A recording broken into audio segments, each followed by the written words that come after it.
Vapour pressure किसका ज्यादा होगा, 100 पार्टिकल का कि सॉल्यूट को वोलेटाइल सॉल्ट। जिस टेम्परेचर पे लिक्विड का। Hello everyone, welcome back to the channel. My name is Himanshu Agnihotri. Last class में हम लोगों ने सॉल्यूशन चैप्टर का दूसरा लेक्चर पढ़ लिया था। आज हम लोग पढ़ेंगे फ्रॉम द कॉलिगेटिव प्रॉपर्टीज। तो देखो, पहले तो सबसे पहले आप हेडिंग डाल दोगे कॉलिगेटिव प्रॉपर्टीज, जल्दी से कॉलिगेटिव प्रॉपर्टीज। तो मैं आपको बता दूं पहली बात तो कि कॉलिगेटिव प्रॉपर्टीज क्या होती हैं।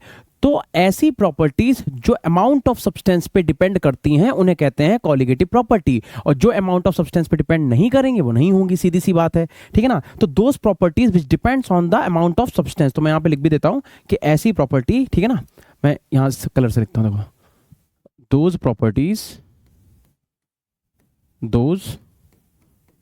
Properties which depends on the amount of substance।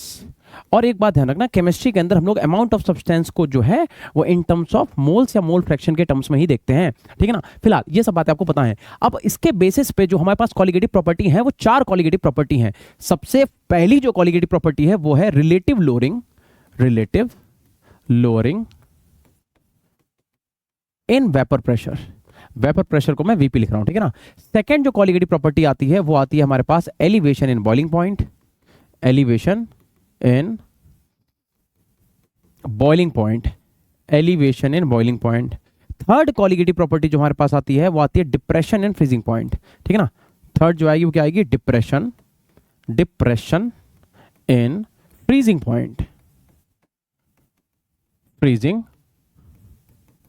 Point, और जो फोर्थ और लास्ट कॉलिगेटिव प्रॉपर्टी है दैट इज ऑस्मोटिक प्रेशर। क्या मेरी बात समझ पा रहे हो, ठीक है ना। तो भैया ये 4 कॉलिगेटिव प्रॉपर्टीज आपके सामने हैं जिसे हमें एक एक करके पढ़ना है। जल्दी से स्क्रीनशॉट लो इसका, और स्क्रीनशॉट लेने के बाद पहली हेडिंग डालो, ठीक है। तो सबसे पहली हेडिंग आपके पास क्या पड़ जाएगी, relative lowering in vapour pressure. अब देखो इसका नाम समझो, इसका नाम क्या है, relative lowering in vapour pressure. Vapour pressure में एक तरीके की कमी आ गई। अब आप सोच के देखो कि ऐसा क्या हुआ होगा कि जो रिलेटिव लोअरिंग थी वेपर प्रेशर में हुई, वो इसलिए हुई होगी। सोच के देखो कि अगर हमारे पास सपोज एक ग्लास है जिसके अंदर मान लो, सपोज कर लो कि उसके अंदर 100 वाटर के पार्टिकल है। इमेजिन करो जस्ट कि वाटर के कितने पार्टिकल है, 100 पार्टिकल है। एक दूसरा ग्लास है जिसमें 100 वाटर के पार्टिकल थे, जो कि वाटर कैसा होता है, वोलेटाइल होता है। अब मान लो उस 100 वाटर के पार्टिकल में आपने क्या करा, 25 पार्टिकल नॉन वोलेटाइल सॉल्यूट के डाल दिए। तो अब क्या होगा, दोनों को वेपराइज करो। पहले वाले ग्लास में 100 पार्टिकल है वाटर के, तो इसे जब वेपराइज करोगे तो प्रेशर कितने, वेपर प्रेशर जो है कितने पार्टिकल का होगा, 100 पार्टिकल का। अब दूसरे वाले ग्लास में क्या था, पार्टिकल तो उसमें भी 100 ही है वाटर के, लेकिन तुमने क्योंकि उसके अंदर 25 नॉन वोलेटाइल सॉल्यूट के पार्टिकल डाल दिए हैं, तो वो 25 पार्टिकल क्या करेंगे, कुछ ना कुछ सरफेस एरिया घेर लेंगे उसमें। मतलब कि जो 100 वाटर के पार्टिकल थे, मान लो उसने क्या करा कि 100 में से 20 वाटर के पार्टिकल के ऊपर वो नॉन वोलेटाइल सॉल्यूट बैठा हुआ है। तो उस कांस्टेंट टेम्परेचर पे जिस पे वाटर वेपराइज होता है दैट इज 100 डिग्री सेल्सियस, क्या उस पे जो यहां पे पहले 100 पार्टिकल थे, 100 में से 20 पार्टिकल पे कौन बैठा हुआ है, नॉन वोलेटाइल सॉल्यूट बैठा हुआ है। तो सिर्फ 80 पार्टिकल ही तो इवापोरेट हो पाएंगे। एक तरफ वेपराइजेशन हो रहा है कितने पार्टिकल का, 100 पार्टिकल का, एक तरफ वेपराइजेशन हो पा रहा है अब सिर्फ और सिर्फ 80 पार्टिकल का। क्यों, क्योंकि जो 20 पार्टिकल की सरफेस थी वो किसने घेर ली, नॉन वोलेटाइल सॉल्यूट ने। तो मुझे बताओ वेपर प्रेशर किसका ज्यादा होगा, 100 पार्टिकल का क्या 80 पार्टिकल का। तो आपको सर 100 पार्टिकल का, इसका मतलब 100 पार्टिकल का वेपर प्रेशर ज्यादा था और अब 80 पार्टिकल का वेपर प्रेशर क्या होगा, कम होगा। वेपर प्रेशर के कम होने को ही हम लोग बोलते हैं relative lowering in vapour pressure. तो आप क्या करोगे, सबसे पहले फर्स्ट हेडिंग डालोगे that is relative lowering in vapour pressure. आप यहां पे फर्स्ट हेडिंग क्या डालोगे, relative lowering in vapour pressure, ठीक है ना, relative lowering in vapour pressure. तो मैं इसके अंदर अगर ये बात लिख भी देता हूं कि देखो क्या लिख रहा हूं मैं, कि व्हेन, देखो when non volatile solute is added in volatile solvent, तो क्या होगा, its vapor pressure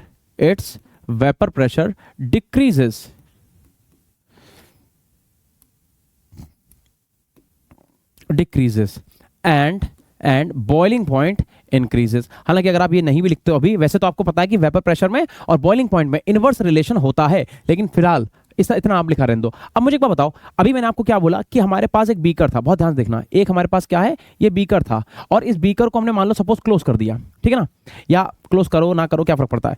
अब इसके अंदर आपने क्या करा, इसके अंदर आपने वोलाटाइल आपने क्या करा, लिक्विड भर दिया। तो सबसे पहले आपने क्या करा, इसके अंदर वोलाटाइल लिक्विड भरा।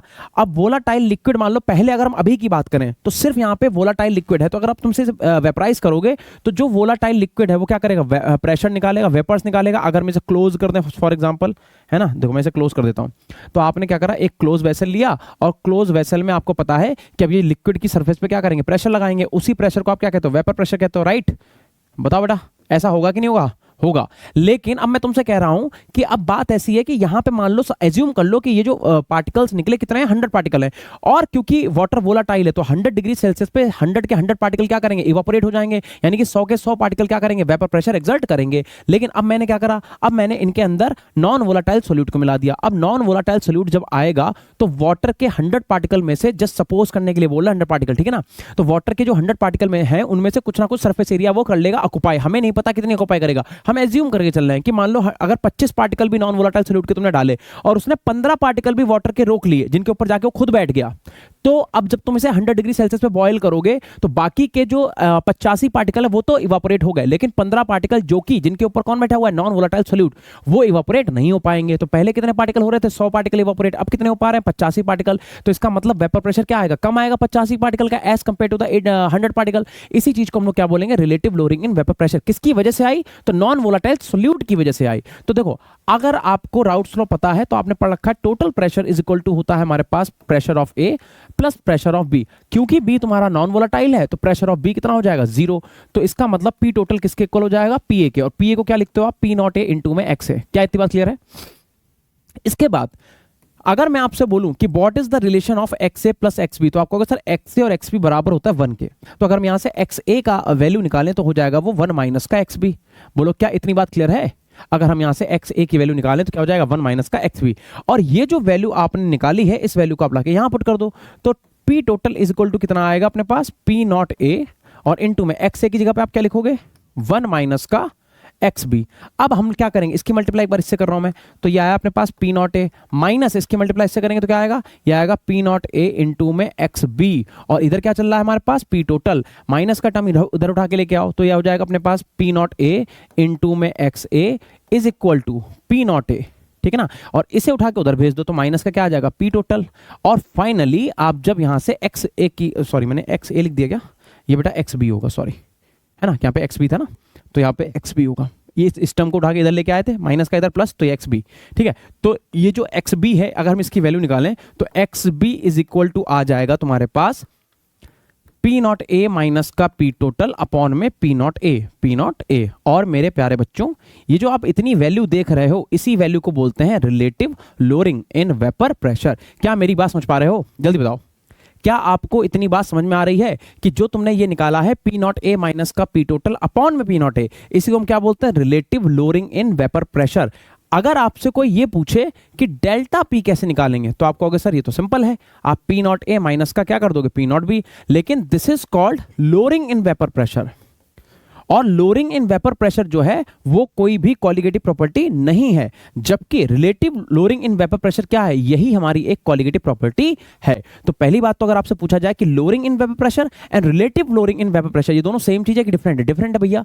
Relative lowering in vapour pressure का मतलब हुआ कि ये जो इतना प्रेशर है वो कम हुआ, किसकी वजह से कम हुआ, एक्स बी की वजह से कम हुआ। और मेरे प्यारे बच्चों एक्स बी क्या होता है, एक्स बी का मतलब है मोल फ्रैक्शन ऑफ बी, मतलब कि बी के पार्टिकल की वजह से, बी कैसा था, नॉन वोलेटाइल, तो नॉन वोलेटाइल सॉल्यूट की वजह से इतना प्रेशर कम हो गया, और इसी को हम कहते हैं relative lowering in vapour pressure. जल्दी बताओ क्या इतनी बात क्लियर है। अगर इतनी बात क्लियर है तो एक बार इसका प्यारा सा बढ़िया सा स्क्रीनशॉट लो। मैं अपनी बात को एक बार फिर से रिपीट करता हूं। देखो यार, ये जो आपने निकाला है ना एक्स बी की वजह से जितना प्रेशर कम हुआ, इसे ही हम बोलते हैं relative lowering in vapour pressure. And relative lowering in vapour pressure एक कॉलिगेटिव प्रॉपर्टी है। बट अगर आपसे पूछा जाए कि क्या लोअरिंग इन वेपर प्रेशर, एलवीपी का मतलब लोअरिंग इन वेपर प्रेशर, क्या ये कॉलिगेटिव प्रॉपर्टी, तो आंसर इज नो, ठीक है ना, ये कोई कॉलिगेटिव प्रॉपर्टी नहीं है। ठीक है, तो ये हमारी फर्स्ट कॉलिगेटिव प्रॉपर्टी थी जिसका नाम था relative lowering in vapour pressure. और इसे कैसे निकालेंगे कि अगर आपने नॉन वोलाटाइल सॉल्यूट को ऐड कर दिया है वोलाटाइल सॉल्वेंट में तो उसका वेपर प्रेशर डिक्रीज हो जाएगा, और इसी डिक्रीज्ड वेपर प्रेशर को हम क्या बोलेंगे, relative lowering in vapour pressure. जल्दी से इतना नोट करो फिर आगे चला जाए। ठीक है भाई, इतना अगर आप लोगों ने कर लिया तो हम लोग आगे चलते हैं अपनी सेकंड कॉलिगेटिव प्रॉपर्टी पे। तो सेकंड कॉलिगेटिव प्रॉपर्टी जो हमारी थी वो क्या थी, एलिवेशन इन बॉइलिंग पॉइंट। तो मैं हेडिंग क्या डाल रहा हूं, elevation in boiling point, elevation in boiling point. ठीक है ना, बॉइलिंग पॉइंट का एलिवेशन का मतलब बॉइलिंग पॉइंट का बढ़ जाना। मुझे एक बात बताओ अगेन, बॉइलिंग पॉइंट कैसे बढ़ेगा? तो आप कहोगे कि सर अगर हम लोग नॉन वोलाटाइल सॉल्यूट को वोलाटाइल सॉल्वेंट में मिला दें तो बॉइलिंग पॉइंट बढ़ जाएगा। इस बात को कैसे समझो कि वही एग्जांपल उठाओ कि आपके पास 100 पार्टिकल थे बीकर में। इधर देखो, हमारे पास ये जो बीकर था क्लोज वाला, इसमें 100 पार्टिकल थे, ठीक है ना, किसके, वोलाटाइल सॉल्वेंट के 100 पार्टिकल थे। और मैंने क्या करा, इसमें नॉन वोलाटाइल सॉल्यूट मिला दिया। ठीक है, तो नॉन वोलाटाइल सॉल्यूट के मान लो मैंने इसमें 30 पार्टिकल डाल दिए, सपोज 30 पार्टिकल। अब इस 30 पार्टिकल ने क्या करा कि जो वोलाटाइल सॉल्यूट थे, सॉरी वोलाटाइल जो सॉल्वेंट था उसके ये 20 पार्टिकल के ऊपर जाके बैठ गया। अब दोनों का साइज बराबर थोड़ा ना होगा, सॉल्यूट और सॉल्वेंट के पार्टिकल का साइज बराबर थोड़े ना होगा, हो भी सकता है, वी डोंट नो, बट हम ऐसा एज्यूम करना है कि यार अगर तुम 100 पार्टिकल में 25 पार्टिकल या 30 पार्टिकल मान लो तुमने नॉन वोलाटाइल सॉल्यूट के डाले तो कुछ तो जगह घेरेगा ना। तो मान लो इनमें से 20 पार्टिकल के ऊपर जाके बैठ गया कौन, नॉन वोलाटाइल सॉल्यूट। अब पार्टिकल बचे कितने, 80 पार्टिकल। अब जब तुम इसे इवापोरेट करोगे बेटा, वेपराइज करोगे, तो 100 डिग्री सेल्सियस पे क्या होगा, 100 डिग्री सेल्सियस पे ये वाले 80 पार्टिकल तो इवापोरेट हो जाएंगे, हाँ या ना बोलो। लेकिन वो वाले 20 पार्टिकल जिन पे नॉन वोलाटाइल सॉल्यूट बैठा हुआ है 100 डिग्री पे, वो तो नहीं होंगे इवापोरेट, क्योंकि उसे तो उसके ऊपर जाके बैठ गया वो पार्टिकल। लेकिन अगर तुम टेम्परेचर और बढ़ाओ, अगर तुम टेम्परेचर को और ज्यादा बढ़ाते हो तो उनकी भी काइनेटिक एनर्जी ज्यादा होगी, है ना, और एक टाइम ऐसा आएगा कि वो भी इवापोरेट हो जाएंगे। लेकिन कब, जब तुम्हें बॉइलिंग टेम्परेचर को बढ़ाना पड़ जाए, यानी कि एलिवेशन इन बॉइलिंग पॉइंट करना पड़ेगा। तो moral of the story is कि ये जो फिनोमिना मैंने लिखा है बोर्ड पे, ये भी किसकी वजह से आएगा, तो आप कहोगे एलिवेशन इन बॉइलिंग पॉइंट भी उसी वजह से आएगा। कैसे कि व्हेन नॉन वोलाटाइल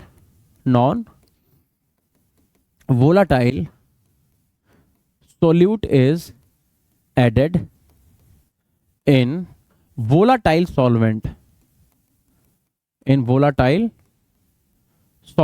तो अगर तुमने क्या करा, नॉन वोलाटाइल सॉल्यूट को ऐड कर दिया वोलाटाइल सॉल्वेंट में, तो क्या लिखोगे, इट्स वेपर प्रेशर क्या होगा, डिक्रीज होगा बेटा, ठीक है ना, एंड बॉइलिंग पॉइंट क्या हो जाएगा, बॉइलिंग पॉइंट इंक्रीज होगा। एज वी नो कि वेपर प्रेशर जो है is inversely proportional to the boiling point. तो यही बात आपको पता होनी चाहिए, दैट्स इट, कि भैया अगर वेपर प्रेशर कम हो रहा है तो बॉइलिंग पॉइंट तो अपने आप ही बढ़ जाएगा। अब बॉइलिंग पॉइंट से याद आया कि बॉइलिंग पॉइंट होता क्या है। अगर आपसे कोई भी टीचर, कोई भी आपका यार दोस्त या फिर एग्जामिनर आपसे पूछता है कि what is a boiling point, तो आप लोग मुझे बताओ बॉइलिंग पॉइंट क्या होता है, सोचो जरा। अब आप कहोगे सर एक ऐसा टेम्परेचर जहां पे लिक्विड जो है वेपराइज हो जाए, बॉइलिंग पॉइंट बोलते हैं, और ये बात सही भी है, लेकिन इसे थोड़ा सही से बताओ। सही से मतलब कैसे बताओगे, देखो ऐसा है, बॉइलिंग पॉइंट का मतलब ये होता है कि जैसे सपोज मान लो मैं आपके सामने ग्राफ बना दूं, ठीक है ना, देखो ये एंड दिस, ये हो गया वेपर प्रेशर, सॉरी ये इसे टेम्परेचर लेते हैं ना, ये ले लो टेम्परेचर वर्सेस ये वाली लाइन ले लो हमारी वेपर प्रेशर की। अब अगर मैं आपको बोलूं ये क्या है, ये ग्राफ क्या बता रहा है, तो आप कहोगे सर ये ग्राफ ये बता रहा है कि जैसे जैसे टेम्परेचर को हम बढ़ा रहे हैं वैसे वैसे प्रेशर बढ़ रहा है। देखो एक बार देखो जरा, जैसे जैसे हम टेम्परेचर को क्या करना है, बढ़ा रहे हैं, वैसे वैसे प्रेशर बढ़ रहा है। भाई देखो यहाँ पे टेम्परेचर इतना था, प्रेशर इतना था, यहाँ पे टेम्परेचर बढ़ाया, प्रेशर और बढ़ गया, टेम्परेचर बढ़ाया, प्रेशर और बढ़ गया। इसका मतलब जैसे जैसे आप टेम्परेचर को बढ़ाओगे प्रेशर क्या है, बढ़ता जा रहा है।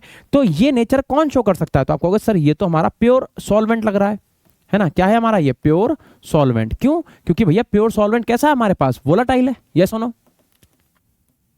अब मैं आपसे पूछ रहा हूं प्योर सॉल्वेंट वोलाटाइल है, बट प्योर सॉल्वेंट का बॉइलिंग पॉइंट क्या होगा, तो बॉइलिंग पॉइंट क्या होगा वो ध्यान से देखो। मान लो अगर मैं वेपर प्रेशर में यहां पे लिख देता हूं 1 atm, तो बहुत ध्यान से सुनो, किसी भी लिक्विड का एक ऐसा टेम्परेचर जिस टेम्परेचर पे लिक्विड का प्रेशर 1 atm हो जाए, उसी को कहते हैं उसका boiling point. What is this, फिर से सुनो, मैंने क्या बोला, किसी भी टेम्परेचर पे, जैसे मान लो एक ऐसा टेम्परेचर, किसी भी टेम्परेचर, सॉरी एक ऐसा टेम्परेचर जब किसी लिक्विड का प्रेशर कितना हो जाए, वेपर प्रेशर 1 atm के बराबर हो जाए, उसी को हम बोलते हैं बॉइलिंग पॉइंट। यानी कि अगर हम 1 atm की लाइन को ऐसे मिलाएं, यहां तक, यहां पे कट हुआ, ठीक है, अब इसे जरा टेम्परेचर की लाइन से मिलाओ, मिलाया, ये आया, यहाँ पे कट हुआ, तो इस पे टेम्परेचर कितना है? अब देखो ये प्योर सॉल्वेंट है तो इसे टीबी नॉट मान लो स्टैंडर्ड, है ना। तो ये वाला टेम्परेचर कौन सा? ये वाला टेम्परेचर, इस पॉइंट पे ये वाला टेम्परेचर जब लिक्विड का प्रेशर कितना हो गया? 1 atm हो गया। लिक्विड का वेपर प्रेशर कितना हो गया? 1 atm। इस पॉइंट को, इस टेम्परेचर को ही हम लोग बोलते हैं बॉइलिंग पॉइंट। मेरे साथ एक बार फिर से रिपीट करो, बॉइलिंग पॉइंट का मतलब क्या है? कि एक ऐसा टेम्परेचर जिस पे लिक्विड का वेपर प्रेशर कितना हो जाए? 1 atm, उसे कहते हैं boiling point of that liquid. ठीक है भाई। अच्छा, अब ये तो था प्योर सॉल्वेंट। अब मुझे बताओ, जब आपने प्योर सॉल्वेंट में सोल्यूट को मिलाया, और सोल्यूट हमारा कैसा है? नॉन वोलाटाइल, तो इसका जो वेपर प्रेशर आएगा वो प्योर सॉल्वेंट से ज्यादा होगा कि कम होगा? अब बताओ, एक बार 100 पार्टिकल को इवापोरेट करा था, एक बार 80 पार्टिकल को, क्योंकि 20 तो उससे 20 पार्टिकल के ऊपर कौन बैठ गया था? Non volatile solute. तो मुझे आप बताओ क्या होगा? कम होगा कि नहीं होगा? तो इसका मतलब ये वाला जो ग्राफ बनाया है ये किसका बनाया है? प्योर सॉल्वेंट का। जो सॉल्यूशन का ग्राफ आएगा वो इससे तो बेटा कम ही आएगा, हाँ या ना बोलो? इससे तो नीचे ही आएगा। इससे ऊपर आ सकता है क्या? आ ही नहीं सकता, क्योंकि यहां पे 100 पार्टिकल थे, यहां पे 80 ही पार्टिकल हो पा रहे हैं, क्योंकि 20 के ऊपर कौन बैठा हुआ है? नॉन वोलाटाइल सोल्यूट बैठा हुआ है। तो इसका मतलब ये हुआ कि जो ये वाला ग्राफ मैंने बनाया है ये किस चीज का ग्राफ है? तो answer is, this is the graph for solution. ये है सॉल्यूशन का ग्राफ। और सॉल्यूशन का जो ग्राफ है वो प्योर सॉल्वेंट से कम आएगा, बिकॉज इसके अंदर आपने नॉन वोलेटाइल सॉल्यूट को ऐड कर दिया। लेकिन अगर मैं बोलूं इसके लिए बॉइलिंग पॉइंट क्या होगा, तो बॉइलिंग पॉइंट की डेफिनेशन तो वही रहेगी कि एक ऐसा टेम्परेचर जब लिक्विड का प्रेशर कितना हो जाए? 1 atm वेपर प्रेशर। तो 1 atm यहां पे है, 1 atm यहां पे है, तो इसी 1 atm की लाइन को आगे बढ़ाओ। आपने बढ़ाया आगे, ये वाला पॉइंट मिला, इस पे टेम्परेचर को जरा देखो कहां पे आ रहा है, तो ये टेम्परेचर आ रहा है ये वाला। इस टेम्परेचर को मैं टीबी बोल दूं? बोल दिया मैंने, ठीक है।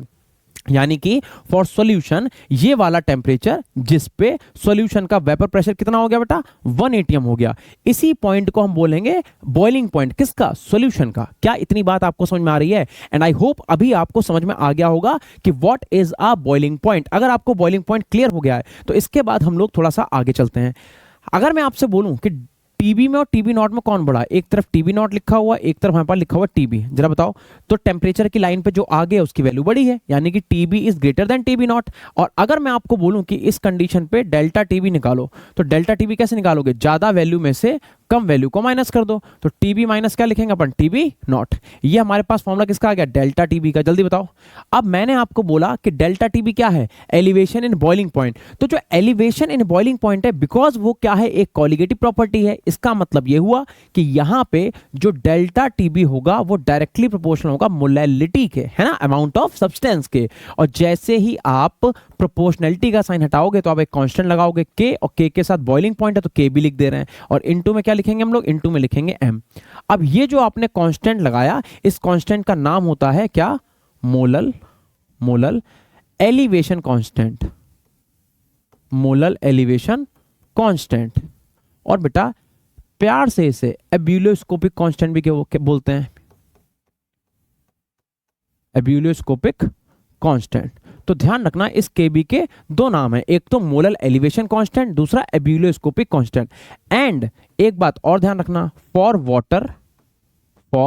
वाटर जो केबी की वैल्यू होती है वो होती है 0.52। ये आप अगर याद रख लो तो ज्यादा अच्छा, अदरवाइज आपको एग्जाम में या क्वेश्चन में दिया ही होता है, ठीक है ना। अच्छा, एक मुझे बात बताओ, तो ये तो हो गया हमारे पास डेल्टा टीबी का फॉर्मूला। अच्छा, अगर आपको मोलैलिटी का फॉर्मूला पता है तो क्या हम एक और फॉर्मूला बना सकते हैं? देखना जरा। अगर मैं आपको बोलूं कि आपको किताब में एक और फॉर्मूला दिख जाएगा, फिर आपको अरे सर आपने कराया नहीं है, बहुत पीटेंगे। कराया है, करा रहे, इधर देखो। तो डेल्टा टीबी इक्वल टू क्या हो गया? तुम्हारे पास केबी हो गया। अब मुझे बताओ जरा, मोलैलिटी का फॉर्मूला क्या होता है? मोलैलिटी का फॉर्मूला होता है number of moles of solute upon में weight of solvent in KG. हाँ या ना बोलो। ये पढ़ा है कि नहीं पढ़ा है? पढ़ा है। अगर पढ़ा है तो इसका मतलब हम क्या करें? मोलैलिटी यहाँ पे हम वाला फॉर्मूला रख दें, तो ये क्या हो जाएगा? ये हो जाएगा number of moles of solute upon में क्या लिखेंगे? Wait of solvent. अब एक बात बताओ, हम लोग जनरली सॉल्यूट किसे मानते हैं? बी को। ए को मानते हैं सॉल्वेंट। ऐसे W1 को मान लो सॉल्वेंट और W2 को मान लो सॉल्यूट। तो अगर मैं W1 लिख दूं, W1 है ना, या मैं 1 2 लिख देता हूं, तो आप ऐसे याद रखना कि 1 जो है वो हमने किसे माना है? वो हमने माना है सॉल्वेंट को, और 2 हमने किसे माना है? 2 हमने माना है सॉल्यूट को। तो इसका मतलब ये फॉर्मूला पढ़ो, number of moles of solute upon में weight of solvent in KG. तो सॉल्वेंट का वेट मैं W1 लिख दूं, क्योंकि हमने 1 को क्या माना है? सॉल्वेंट। केजी में हो गया। अब एक बात बताओ, केबी को केबी ही रहने दो। नंबर ऑफ मोल्स का फॉर्मूला क्या होता है? नंबर ऑफ मोल्स का फॉर्मूला क्या होता है? Given mass upon molar mass. Given mass किसका? सॉल्यूट का, क्योंकि नंबर ऑफ मोल्स किसके हैं? सॉल्यूट के हैं। तो फॉर्मूला क्या लिखोगे? W2 अपॉन में क्या लिखेंगे अपन? M2 लिखेंगे, और इनटू में क्या लिखेंगे? W1 लिखेंगे। किसमें? केजी में, लेकिन तुम्हें फॉर्मूला चाहिए किसमें, ग्राम में, तो कोई दिक्कत नहीं। अपन क्या करेंगे, देखो इसे बदल लेंगे, delta t b equal to, इसे क्या करोगे, केजी को ग्राम में डिवाइड बाय 1000 ऊपर ले आओ, तो क्या आ जाएगा अपने पास, के बी इंटू में W2 इंटू में क्या आ जाएगा 1000, अरे चल जा भाई 1000 एंड डिवाइडेड बाय, बेटा इधर क्या चलेगा M2 और इंटू में क्या आ जाएगा W1। अब ये किस में आ गया तुम्हारे पास, ग्राम में आ गया। ठीक है, तो ये फॉर्मूला आपको रटना ही है। तो हमारे पास दो फॉर्मूले हैं, एक तो हमें ये वाला फॉर्मूला याद करना है बेटा, देखो ये वाला फॉर्मूला 3 स्टार बना देता हूं, और एक फॉर्मूला हमें याद करना है ये वाला। बताओ क्या ये बात आपको क्लियर हुई। मैंने क्या करा है, मैंने कुछ भी नहीं करा, बस इस वाले फॉर्मूले को ही मैंने यहां पे वापस से यूज किया। बस ये मोलैलिटी है, और मोलैलिटी का फॉर्मूला मैंने आपको पहले लेक्चर में लिखवाया, क्या होता है, number of moles of solute upon में weight of solvent in KG. तो वही मैंने फिर मैंने नंबर ऑफ मोल्स का फॉर्मूला खोल दिया। नंबर ऑफ मोल्स क्या होता है, गिवन मास अपॉन में मोलर मास, W2 अपॉन में M2।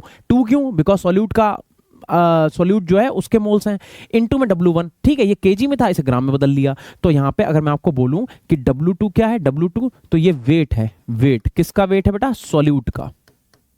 तो अगर W2 सॉल्यूट का वेट है तो M2 क्या हो जाएगा, ये हो जाएगा मोलर मास। ये क्या हो जाएगा, मोलर मास किसका हो जाएगा, ऑफ सॉल्यूट, सॉल्यूट का ही हो जाएगा ये भी। और अगर मैं आपसे बोलूं what is W1 here, W1 क्या हो जाएगा, मास या वेट आप कह दो किसका, वेट ऑफ सॉल्वेंट।